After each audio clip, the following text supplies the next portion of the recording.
जब बाप अपनी बीवी को दे गालियां तो बच्चा भी गाली देगा या कुछ और कहेगा? बोलो ना भाई, बताओ ना। बीवी पे गाली देना आसान समझते हो? कल मरो तो पता चलेगा। हुजूर ने फरमाया तुम में बेहतर वो है जो अपनी बीवी के लिए बेहतर है। फरमाया नहीं जो मुरीदों के लिए बेहतर है, मुरीदों के लिए तो हर चीज बेहतर है। फरमाया जो अपनी बीवी के लिए बेहतर है। किसके लिए बेहतर है? किसके लिए बेहतर है? बीवी के लिए। इस पर गौर कर रहे हैं आप?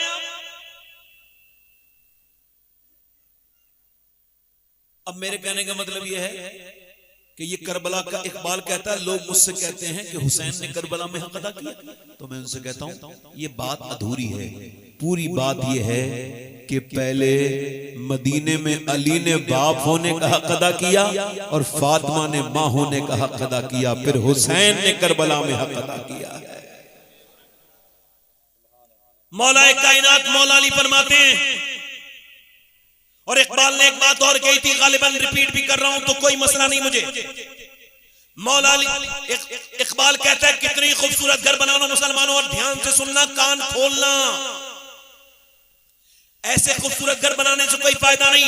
इकबाल कहता है कितनी खूबसूरत घर बना लो, कैसे डेकोरेशन कर लो, कितना ही मुज़य्यन आरास्ता कर लो, जैसा कि आज तक हो रहा है। ये टाइल्स बाथरूम की है, ये टाइल्स यहाँ नहीं लगेगी, ये किचन की है, इस बाथरूम इसमें ये सा वाला डाइनिंग टेबल पड़ेगा, इसमें सोफा पड़ेगा, इसमें कम बेड पड़ेगा, इसमें ये होगा, इसमें वो होगा। ये सारी चीजें करने के बाद अगर आप मुतमईन है तो सुनो, इकबाल कहता है कितना ही खूबसूरत घर बना लो, मगर वो घर बर्बाद होने से बच नहीं सकता जिस घर में हुजूर की बेटी सैयदा फातिमा का जिक्र नहीं होता है। मतलब घर बनता है औरत से, औरत है हया से, और हया है सैयदा फातिमा से।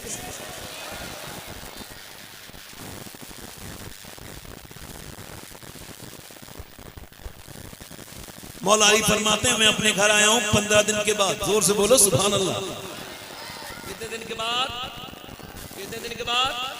कहते मेरी बीवी ने दरवाजा खोला, मुस्कुरा के सलाम कर दिया। आजकल आप जहेज खूब दे रहे हो अपनी बच्चियों को, मेरा कोई मसला नहीं है, आप बनाएं शादियों को मुश्किल, बर्बादी भी जो करेगा उसे देखनी पड़ेगी। ये कौम तो बर्बादी है, तकरीरें सुनती है मगर अमल नहीं। एक लड़की अगर पैदा हो जाए तो बंदा घबराने लगता है, क्या पता कैसा नसीब लेके, हालांकि उसको ये सब सोचना नहीं चाहिए। जिस रब ने लड़की पैदा की है, तेरे पास भेजी है, उसने उसका नसीब भी बनाया है। मगर आपसे पूछो, आपने सारे जहेज दे दिए अपनी बेटियों को, एक जहेज भूल गए हम लोग जो हुजूर ने अपनी बेटी को दिया। वो क्या जहेज है? वो ये जहेज है कि जब घर पे अली आए तो मुस्कुरा के सलाम कर देना पाता।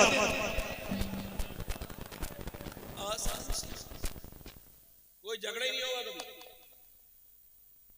फिर कहीं जाने की जरूरत नहीं, किसी के सामने झुकने की जरूरत नहीं। मियां बीवी के बीच में कोई भी तीसरा आएगा, ये घर बिगड़ेगा। मियां बीवी जितना आपस में कंप्रोमाइज कर सकते हैं और कोई दूसरा कर नहीं सकते। मियां बीवी का रिश्ता कमजोर नहीं है, आप लोग समझते हो। मेरे हिसाब से एक मियां बीवी का रिश्ता ऐसा है कि कितनी भी खराब हालत में हो, अगर ये दोनों चाहें तो 2 मिनट के अंदर ठीक हो जाए। मौला अली फरमाते मैं अपने घर आया, मेरी बीवी ने मुस्कुरा के सलाम किया, मैं अंदर गया, और ये हदीस मैंने मालूम है कहां बैठ के पढ़ी? मस्जिद नबी शरीफ में हुजूर के गुंबद के नीचे बैठ के 21वें रमजान को पड़ी थी। मौला अली फरमाते हैं मैं अपने घर आया, मेरी बीवी ने दरवाजे पे दस्तक दी, दरवाजा खोला उन्होंने, मैं अंदर गया, मैंने कहा मुझे भूख लगी है, उन्होंने पानी नहीं, खाना नहीं दिया, पानी दे दिया। मैंने कहा प्यास नहीं लगी है, भूख लगी है। उन्होंने फिर अंदर चली गई, मैंने कहा फातिमा खाना लाए, नहीं आई। मैंने कहा फातिमा खाना लाए, नहीं आई। मैंने आवाज दी फातिमा खाना लाए, नहीं आई। मैंने फिर जोर से आवाज दी, आप सुन नहीं रही हैं? आप खाना लाइए। तो कहते हैं अंदर से किसी की रोने की आवाज आई, मैं गया तो दोनों आलम के मालिक मुख्तार की बेटी सैयदा तैयबा ताहिरा आबिदा जाहिदा खातून जन्नत सैयदा फातिमा ज़हरा बैठी हैं और आपके चेहरा बिल्कुल आंसुओं से है तर। मैंने पूछा आप क्यों रोती हैं, किस चीज ने आपको रुलाया है? अजीमुशान बाप की अजीमुशान बेटी का अजीमुशान जवाब जो आज तक कोई औरत न तो अपने शोहर को दे पाई है, न कयामत तक किसी की हिम्मत है जो ऐसा जवाब दे पाए। मौला अली ने पूछा आप रोती क्यों हैं? फरमाने लगी इस अफसोस में मुझे अफसोस है कि मेरा शौहर आए हैं और वो भूखे आए हैं, मैं उनको खाना नहीं दे पा रही हूँ। कहा क्यों फातिमा क्यों? फरमाने लगी इस वजह से जब आप घर से गए थे कई दिन का फाका था, आज जब आप घर से आए हैं तो फिर भी कई दिन का फाका है, इसी वजह से। मौला अली कहते हैं मैंने कहा आपने मुझे बताया क्यों नहीं? तो कहते हुजूर की बेटी का जवाब सुन के मैं खड़ा था, बैठ के रोने लगा।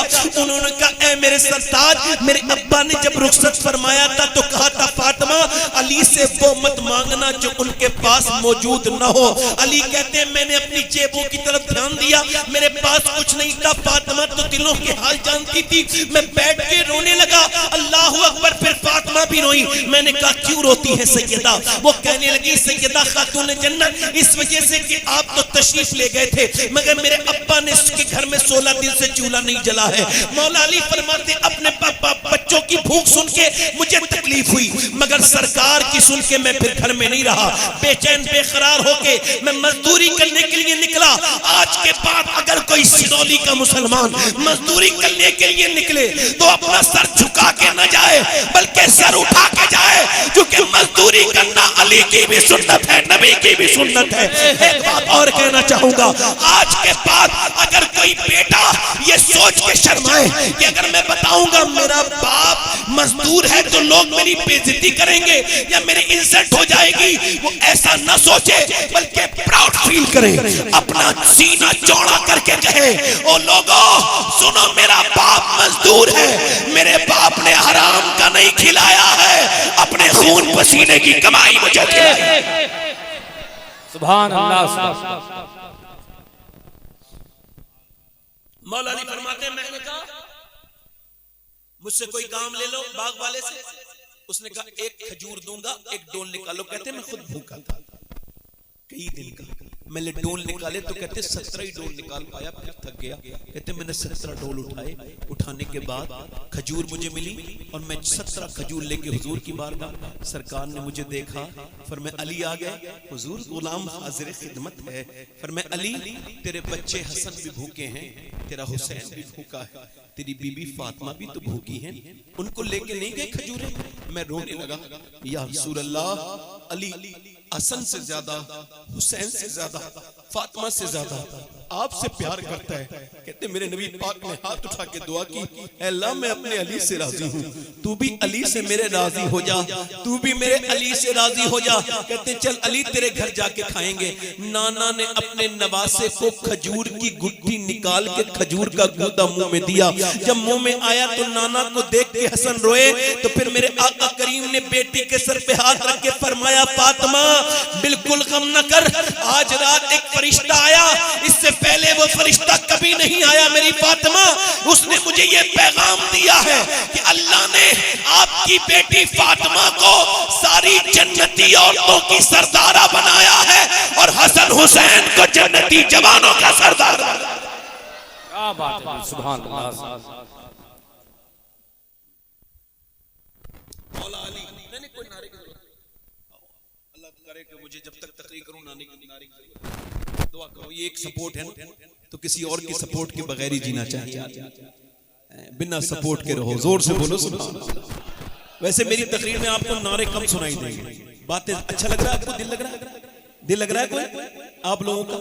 आप थोड़ा सा मेरी बात सुनिए, इधर आइए। अब देखिए मौला अली फरमाते हैं मेरे घर में 3 दिन का फाका था, मेरी बीबी ने उठा के, जरा ध्यान दीजिए, मौला अली की सखावत बता रहा हूं आपको। फरमाते हैं मेरी बीबी ने उठा करके अपनी चादर मुझे दी, 3 दिन फाके हो गए थे कि बच्चों की भूख नहीं देखी जाती, लीजिए आप मेरी चादर बेच के आइए। मौला अली गए बाजार में, बेची तो 6 दिरहम की बिकी। दिरहम होता है ये चांदी का, जब पहले चांदी का दिरहम होता था, आपने पैसे 6 दिरहम ले लिए और सोच रहे रहे थे बच्चों को लेके जाएंगे।